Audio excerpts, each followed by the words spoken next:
Hello and welcome again to the Writer Review. This is Eric Carrutt Writer, and this week we're going to be taking a look back at the 1985 movie Out of Africa. This movie was directed by Sydney Pollack, based on the novel Out of Africa by Isak Dinesen, who of course is the pseudonym for the character this movie was based on, Karen von Blixen. The duration of the movie is 3 hours and 1 minute long. It is a period piece romantic drama, and it stars Meryl Streep, Robert Redford, Klaus Maria Brandauer, Michael Kitchen, Michael Gough, Susanna Hamilton, and Rachel Kempson. And the cinematography was David Watkin. The music score was John Barry. And the script was written by Kurt Ludtke. The story goes something like this. We start the opening scenes in 1913 Denmark, where a wealthy bachelorette named Karen Dinesen, played by Meryl Streep, asks her wealthy friend Baron Bror Blixen, played by Klaus Maria Brandauer, for her hand in marriage. Even though he's an aristocrat, he is financially insecure, and he agrees to marriage, and they move to Africa to try to run a dairy farm. While in British East Africa, which of course later became known as Kenya, Karen marries Bror in a subtle ceremony. She has now been appointed a baroness and becomes acquainted with the other colonial residents, who are predominantly British.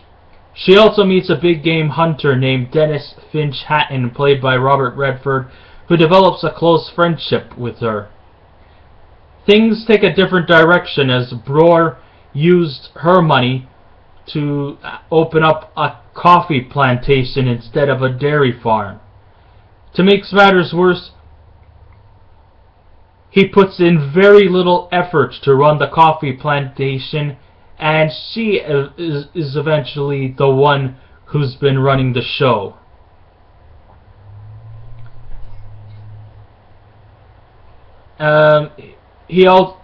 While she's running the coffee plantation, he wants to go off and become a game hunter. She still has feelings for Bror, but becomes distressed when he learns of his secret affairs with other women. Another thing turns for the worse when Karen eventually contacts syphilis and is forced to go home to Denmark while using the new medication called Salvarsan to make her feel better. Bror agrees to look after the plantation in her absence. Eventually, Karen returns to Africa after feeling better, as World War I was coming to an end, but Bror is still having affairs behind her back, which leads her demanding that he should move out of her house. She is no longer able to get biological children because of her syphilis. She eventually opens up a school to teach African tribal children in the area the basics: reading, mathematics, arithmetic, and so on. Sadly, her coffee plantation runs into financial difficulties, and she must depend on bank loans to make ends meet. As this is happening, her friendship with Dennis develops even further, as he has come to shack up with her. What holds Karen back to begin a relationship with Dennis? She realized it's as hard to domesticate Dennis as the wild animals he hunts for. He moves into Karen's house and criticizes her desire to her own things, which also implies even to the people. He also refuses her hand in marriage or to give up his free lifestyle because he thinks that marriage is just a commitment written on a piece of paper. and he just simply, doesn't believe in marriage. But Karen still will not give up on him. One day, Dennis takes a female companion on one of his safaris.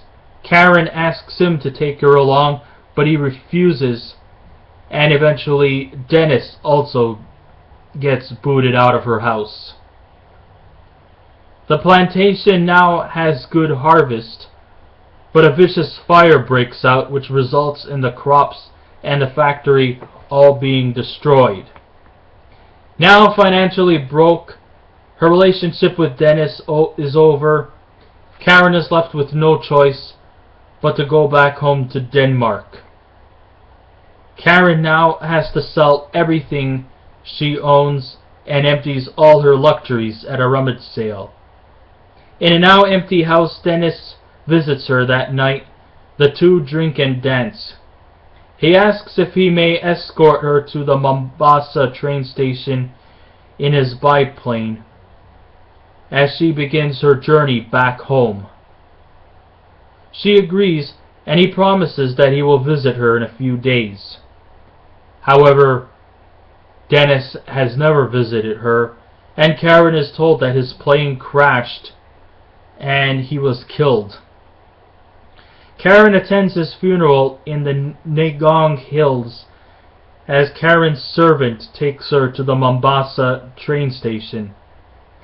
Karen eventually returns and stays in Denmark to become a storyteller and an author, as she writes about her many experiences in Africa, even though she has never returned. What did I think about this movie? Well, being that it was based on a true story, I actually thought that, everything was believable. One of the things that kind of irks me a bit is that, why is it that I actually like it now? Okay, let's take a look back at the date. It was 1985. In 1985, I was only 9 years old at the time. I probably would have not cared about this movie, as I was more interested in other things. I was more interested in stuff like G.I. Joe cartoons and playing with action figures and Tonka trucks and cars and all that. I would have not been interested in these kind of things. I mean, it was only in adulthood that I actually came to liking this movie. I mean, my mother actually sat there and watched the movie Out of Africa, and I thought, how can she manage to sit through 3 long hours just to watch this movie?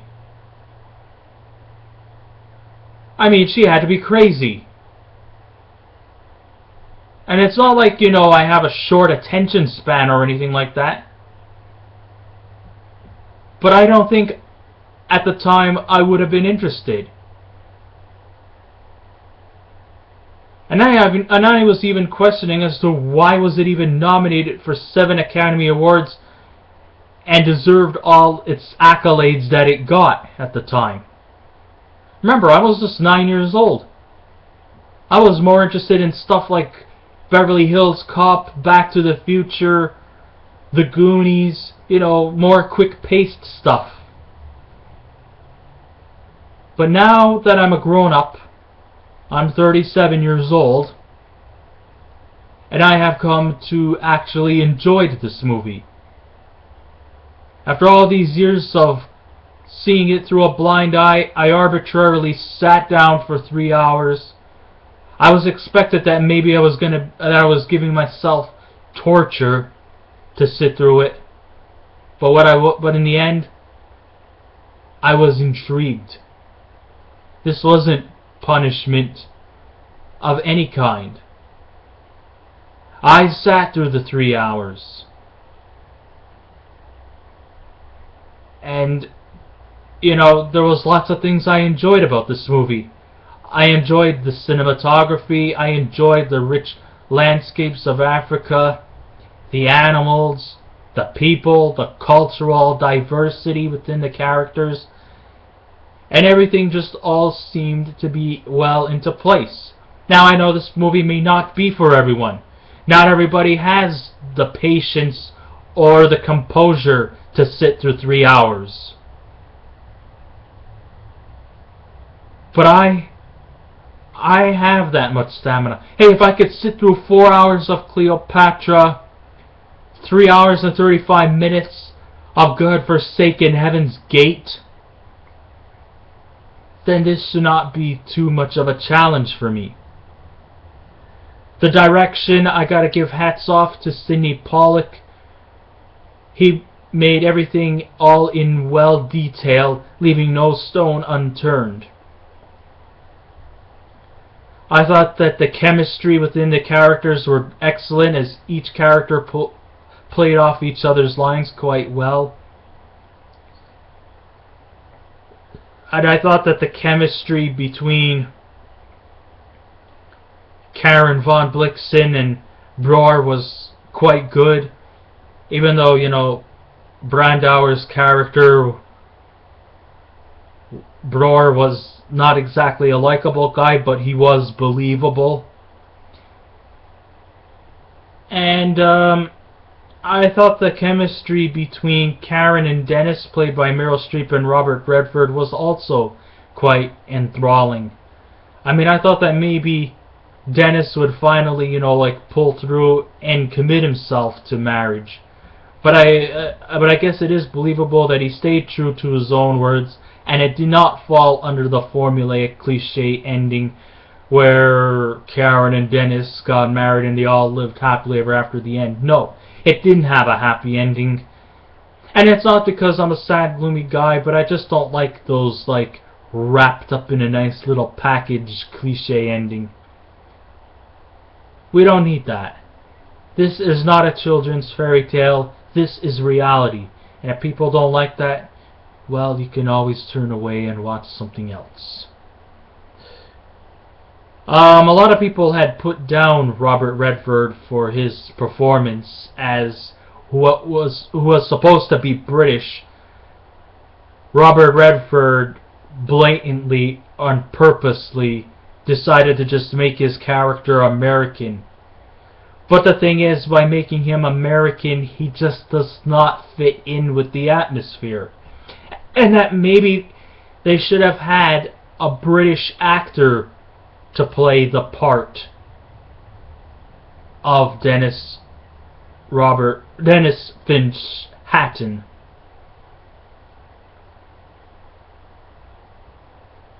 Okay, I thought Meryl Streep was excellent as the Danish businesswoman, and her accent was definitely spot on.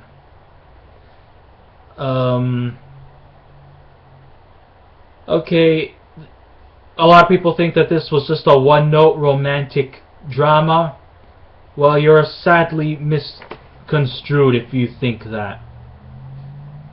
We get to take a look at Africa in all its glory before Western civilization came to mess things up.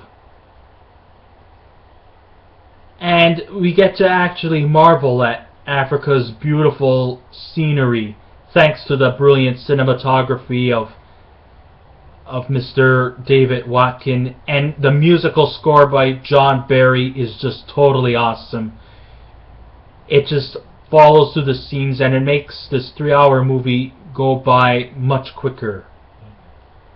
I really wanted to see more about the African people, but I guess writer Kurt Ludke decided to just stick to the romantic story of the trials and tribulations of Karen von Blixen.